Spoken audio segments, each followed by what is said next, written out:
Welcome to my class in continuation with Unit 3 Measures of Central Tendency.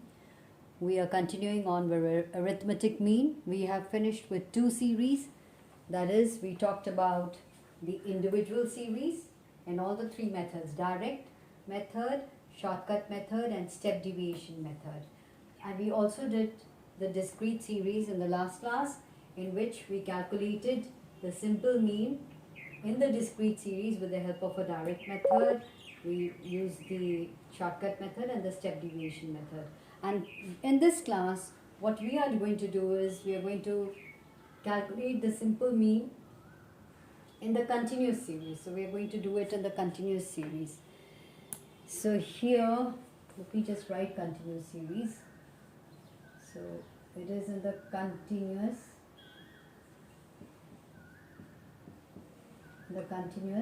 series. So then after this we can go into the next class and do median. But once again, let me just tell you that in the continuous series, the value of a variable is grouped in various class intervals. Like here we've done as 0 to 10, as you see, 10 to 20, etc., along with their respective frequencies. So 0 to 10 we have 5, 10 to 20 we have 4, etc. Now what's important is that in a continuous series, the mid values of the various class intervals are used to replace the class intervals. So we are not going to talk about class intervals anymore. We'll be talking about the mid values. So we will calculate the mid values.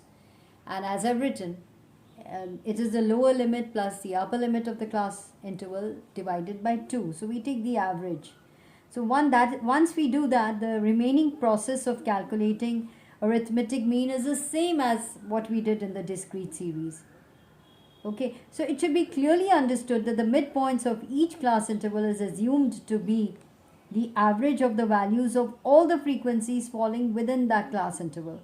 So if we were talking about marks I've written and the number of students, for example, if the class interval is say 10 to 20 and there are 4 frequencies, there are 4 students, then it is assumed that all 4 frequencies here have a value of, say, what is 15 each. So midpoints are determined for calculating the arithmetic mean. So again, let me just come back to it, that talking about this, we have in the direct method. We first do the direct method, right? So in the direct method, now look here, the class intervals or the marks are given as 0 to 10, 10 to 20, 20 to 30, 30 to 40, and 40 to 50. So these are grouped into each. So these are the class intervals as we call them. So we group data according to that. Now in this group of data, 0 to 10 marks, the number of students are there? 5. And in 10 to 20, how many number of students are there? 4. 20 to 30, who have secured between 20 to 30 marks? There are 3 number of students. 30 to 40, in this range, how many have secured? 2. Number of students is 2. 40 to 50, how much? Again, it's 2. Now when you add this up, first thing you have to do, first things first. Now frequencies, please add them up. So 5 and 4 is 9, 9 and 3 is 12, 12 and 2 is 14, and 2 is 16. So sigma f, summation of all the frequencies, come to 16. Now important thing in the continuous series is that we have to work out the mid values. So what did we do? I've written the formula L1 plus L2, the lower limit plus the upper limit, L2 is the upper limit, divided by 2. We take the average of each class grouping. So 0 to 10 divided by 2, so 10 divided by 2 is equal to 5, 2 5s are 10, 10 plus 20 is divided by 2 is equal to 15, 20 plus 30 is 50, 50 divided by 2 is 25, then 30 plus 40 divided by 2 is equal to 35, 40 is the lower limit plus 50 is the upper limit, for that is 90 divided by 2 is equal to 45. Now the important thing, formula is, as you said, it is sigma f into m divided by sigma f. Now let's take f into m. We have to work out frequencies into their mid values. So 5 into 5 is 25, 4 into 15 is 60, 3 into 25 is 75, 35 into 2 is 70, and 45 into 2 is 90. So then you have to add this up, and whatever you get, so you get say 320. So you put down 320, that is sigma Fm, divided by 16. What you get is 20. Alright, so that is the direct method. And now we come to what is known as a shortcut method. So in the shortcut method, what we find is, what we do is, we take the important thing is, you got to take the assumed mean. Where do we take the assumed mean from? We'll take it from the mid values. How did we get the mid values? L1 plus L2 divided by 2. Since I've taken the same numerical, I'm not going to do it again for you to understand, but I'm going to tell you how did we get these mid values. So 5, how did you get 5 here as mid value? Tell me. 0 plus 10 divided by 2, you get 10 divided by 2 is 5. Okay, here how did you get 15? 10 plus 20, that is 30 divided by 2 is 15. So how did you get 25 here? So you took 20 plus 30 divided by 2, you get 25, and 30 plus 40 divided by 2, that is, you get 35, and 40 and 50, 40 plus 50 is 90 divided by 2 is 45. Now, it is from the mid values that now you will work out the assumed mean. And now for that, let me just tell you that in the shortcut method, we take assumed mean plus sigma f into d upon sigma f. Now we are going to work out the d. Deviations that you're going to work out from the mid values from the assumed. So we take the assumed mean and we were going to minus them from the mid values. So 5 is the mid value, minus 25, you get 20 minus 20. So then next is 15 minus 25, what you get is minus 10. 25 minus 25, that is mid value, minus the assumed mean. Both are the same, so you get 0. So this is again the mid value. 35 minus 25, what you get is 10. And 45 minus 25, you get is 20. Now, important, we don't have to do anything out here. So nothing to be done here. Now what we have to do is find out sigma fd. For that, at each level, f into d has to be multiplied. Frequencies, these are the frequencies, into the deviations. 5 into 20 minus 100, 4 into 10 is 40, okay, and again 3 into 0 is 0, 2 into 10 is 20, 20 into 2 is 40. So this is how we work out. So what do we do? So 140 minus 140, and this is 60. So what you get is minus 80. Sigma f into d will be minus 80. Now let's just come to the formula. In the formula, what did we see? X bar, that is mean, is equal to A plus sigma f into d divided by sigma f. And how did you get the d? You got to work out the mid values. Okay. So 25 we selected from the mid values, plus we work this out as minus 80, and sigma f is 16. So what we get is minus 5. So 25 plus minus 5 is equal to, mean is equal to 20. So approximately it matches. And now for the step deviation method. We are going to do the step deviation method. Let me just arrange this a little more. Yeah. Okay, now we are going to do mean with the help of the step deviation method. Now in this method, we know what is assumed mean.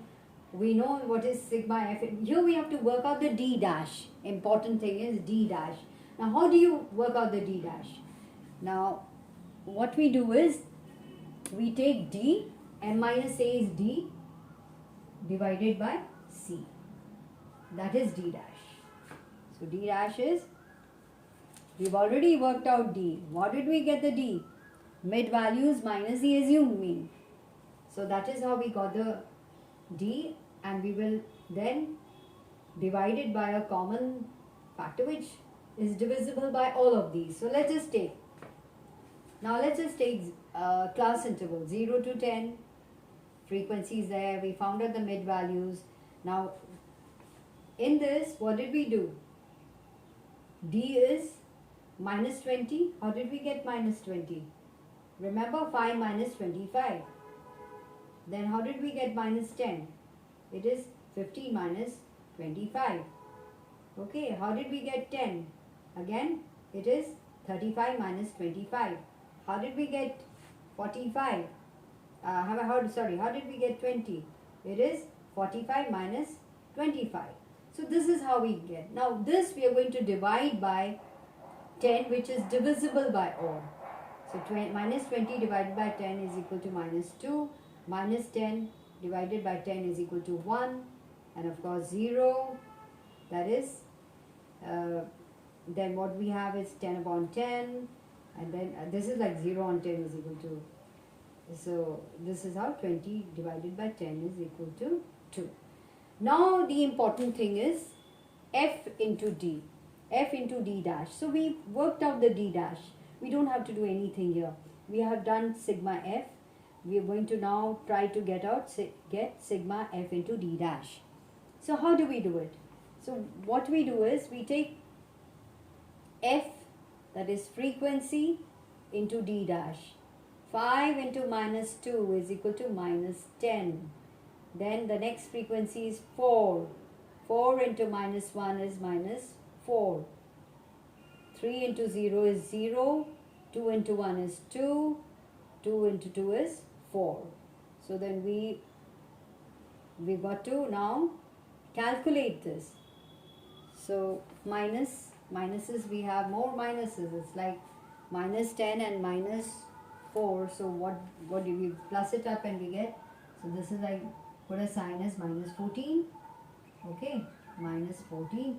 And here we get what is 6. So what do we get? So when we do this, we get minus 8. Now let's just do this. X bar, that is mean, is equal to A plus sigma f into d dash upon sigma f into I. Just put the values. So 25 is assumed mean plus minus 8 is sigma f d dash divided by 16 is sigma f, and the common factor, sorry, I put I, let me put it as C. The common factor is C. Put it as C. So the common factor was like 10. So into 10. So what did you do? 80 upon 16 is equal to minus 5. So 25 minus 5 is equal to, what do you get? Arithmetic mean is equal to 20 by the step deviation method.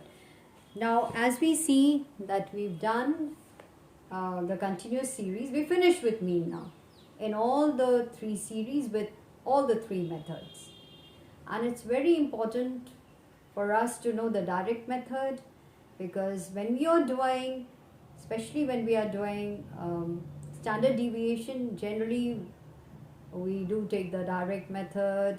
Of course we do take the assumed mean method too, but it's always good to know because sometimes they do ask you this question.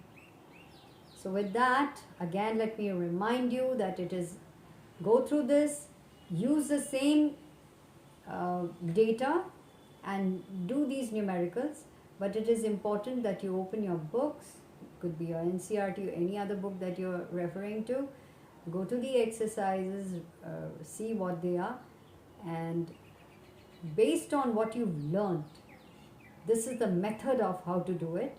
You'll be able to calculate any numerical based on these 3 series: direct method, shortcut method, and step deviation method. These are the methods in all the 3 series: individual, discrete, and continuous.